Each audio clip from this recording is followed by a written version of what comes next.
ಏನಪ್ಪ ಅಂತಂದ್ರೆ ಅದರಿಂದ ಯಾವುದೇ ಸ್ವಾರ್ಥ ಇಲ್ಲ.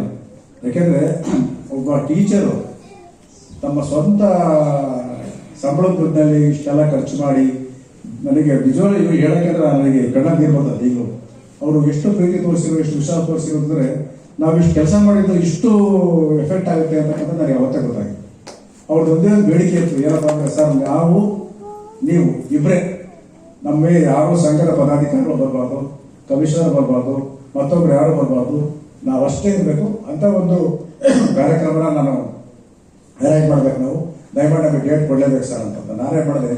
ಅಷ್ಟು ದೂರದಿಂದ ಬರ್ತಾರೆ, ಯಾಕೆ ಬೇಕು ಸುಮ್ಮನೆ ಬೇಡ ಅಂತ ಹೇಳ್ಬಿಟ್ಟು ಎಷ್ಟು ಮುಂದೂಡಿದ್ರು ಕೊನೆಗೆ 31ನೇ ತಾರೀಕು ಎಲ್ಲರೂ ಮಾತಾಡ್ಕೊಂಡು ಅವತ್ತಿನ ದಿವಸ ನಿಗದಿಪಡಿಸೇಬಿಟ್ಟು ಯಾವುದೋ ಒಂದು ಸ್ಟಾರ್ ಹೋಟ್ಲಲ್ಲಿ ಆ ಕಾನ್ಫರೆನ್ಸ್ ಹಾಲ್ ಅಂತ ಒಂದು ಕಾನ್ಫರೆನ್ಸ್ ಹಾಲ್ನ ಬುಕ್ ಮಾಡಿಬಿಟ್ಟು ಎಲ್ಲರೂ ಸೇರ್ಕೊಂಡು ಸುಮಾರು ಒಂದು ಹತ್ತತ್ರ ಒಂದು 400-450 ಜನ ಟೀಚರ್ಸ್ಗಳು ಏನೋ ಅದು ಹೇಳೋಕ್ಕೆ ಆಗಲ್ಲ, ಅಷ್ಟು ಭಾವನಾತ್ಮಕವಾಗಿ ನನಗೆ ಆಶ್ಚರ್ಯ ಅನಿಸುತ್ತೆ.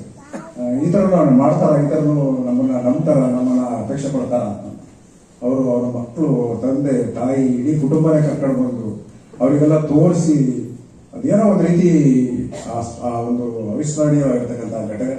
ಆ ಟೈಮಲ್ಲಿ ಬೆಳಗ್ಗೆ ಅವ್ರಿಗೆ ಟೈಮ್ ಕೊಟ್ಟ ಸಂದರ್ಭದಲ್ಲಿ ಒಂದು 2 ಗಂಟೆ ಮಾತ್ರ ಅವರಿಗೆ ಕಾಲ ಕಳೆದಕ್ಕೆ ಅವಕಾಶ ಆಯಿತು. ಆ ಟೈಮಲ್ಲಿ ಎಷ್ಟು ಆತ್ಮೀಯವಾಗಿ ಊಟ ಕುತ್ಕೊಂಡಾಗ ನಮ್ ತೂಕ್ ಸರ್ ಅಂತ ವಂಡರ್ಫುಲ್.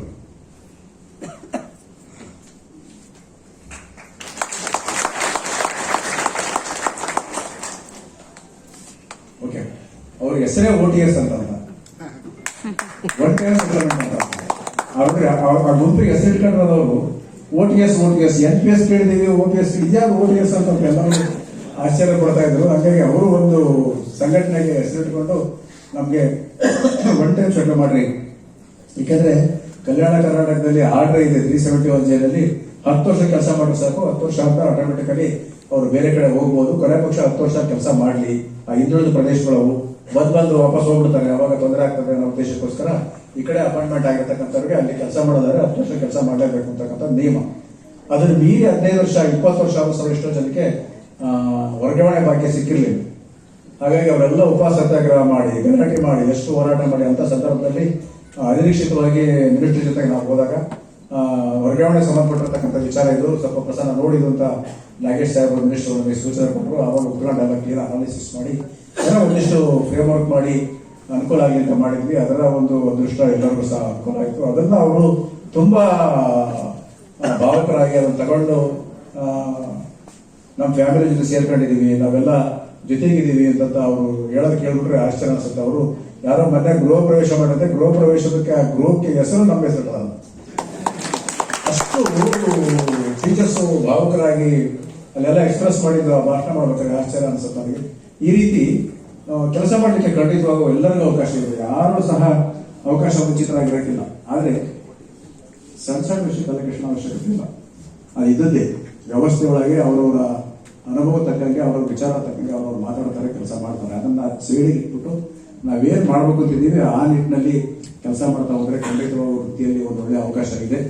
ನಾನಂತೂ ಸದಾ ನಿಮ್ಮ ಜೊತೆಗೆ ಇರ್ತೀನಿ. ಯಾವ ಬೇಕಾದ್ರೂ ಫೋನ್ ಮಾಡಿದ್ರು ಸದಾ ನನ್ನ ಪರ್ಸನಲ್ ನಂಬರಲ್ಲಿ ನಿಮಗೆ ಸಿಗ್ತೀನಿ. ಹಾಗಾಗಿ ಫೋನ್ ಮಾಡಿ ಏನಾದ್ರು ಸಲಹೆ ಬೇಕಾದ್ರೆ ಕೇಳಿ. ತಿಪ್ಪಾಟ ಹೇಳಿದ್ರೆ ದಾವಣಗೆರೆ ಬರ್ತಿರ್ತೀವಿ, ದಾವಣಗೆರೆ ಬಂದಾಗ ಎದುರು ಸಿಕ್ಕಾಗ ಮತ್ತೆ ಅಷ್ಟು ಆಗುತ್ತೆ ಅಂತ ಭಾವಿಸಿದ್ದೀನಿ. ಎಲ್ಲ ಒಳ್ಳೆ ಸ್ನೇಹಿತರದಾಗಿ ಒಂದು ನೋಡ್ತಕ್ಕಂಥ ಒಂದು ಅವಕಾಶ, ಅದು ಸ್ನೇಹಿತರ ದಿನ.